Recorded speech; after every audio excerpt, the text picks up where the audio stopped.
The CEOs of America's biggest tech companies have been called before Congress. It's all part of a major antitrust investigation into just how much power these tech giants hold. So, what exactly are the questions they're going to be asked, and what does it mean for you? Let's break it down.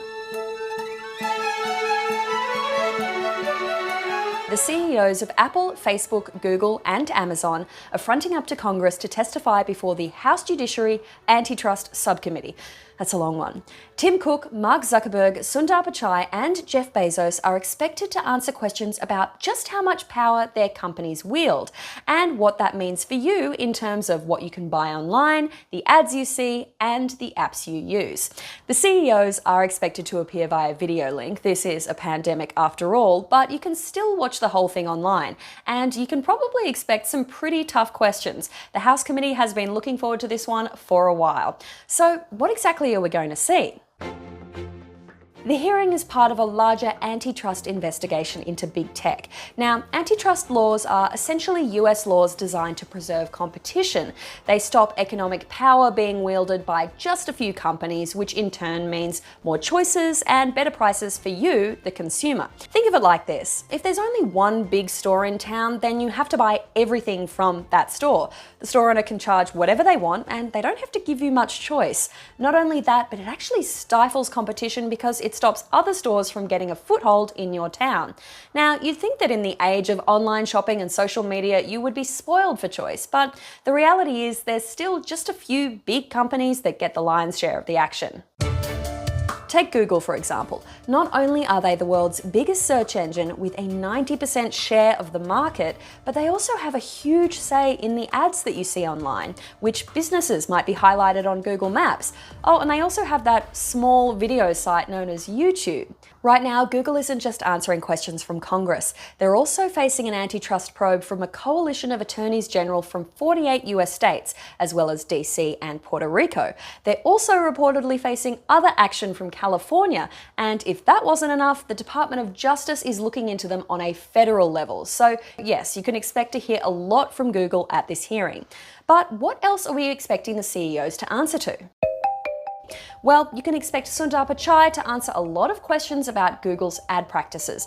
The company has already been hit with billions of dollars worth of fines in Europe for skewing search results for shoppers and other, quote, abusive ad practices.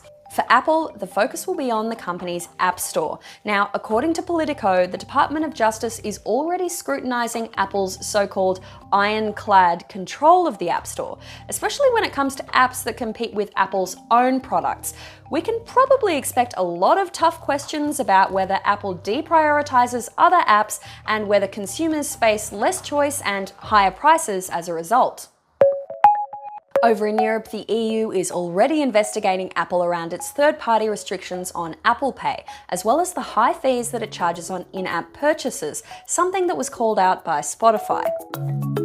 Next is Facebook. Now, CEO Mark Zuckerberg is no stranger to appearing in Washington. After the 2016 US elections, he was hauled before Congress to answer questions about election interference, as well as Facebook's role in the spread of misinformation. Now, with this hearing, we can probably expect a few more questions on that topic. But Facebook is also going to be under scrutiny over digital advertising. Like Google, it owns a huge proportion of the digital ad market, not only on the Facebook platform itself, but on other platforms like Instagram, which it owns. Now, this is going to come as no surprise to you, but according to Pew Research, 7 in 10 Americans use Facebook, and 3/4 of those use Facebook every single day. So that's a lot of power in the hands of one company. And finally, Amazon, the store that Americans have been turning to in droves while we shelter in place. Not only does Amazon, the company, own the Amazon retail store, but it also manufactures its own products, which compete with third-party products sold in the store that it owns. Now, Jeff Bezos initially resisted calls to appear before the committee, and then the committee threatened to subpoena him. So in June, he said that he would be showing up. So what does this whole hearing mean for people like you and me? Well, based on past congressional hearings, we're probably going to hear a lot of corporate talking points and promises to do better. But don't exactly expect Amazon to rock up and say it's going to stop selling its own products, or for Google to say it'll give up the golden goose of advertising. But it is a sign that regulators are starting to take a more critical view of the role that Silicon Valley plays in what we can do online, what we buy, what we see, and how we shop. And hopefully that means better prices for you and me and more choice. Of course, CNET will be following the whole hearing, so you can watch live, if that's your nerdy thing, on cnet.com and CNET's YouTube channels. And if you don't want to watch the whole blow by blow, then we'll have a wrap up of what it means for you after the fact. All right, I'm Claire Riley for CNET, and I kind of live for this politics stuff. Stay safe out there, guys.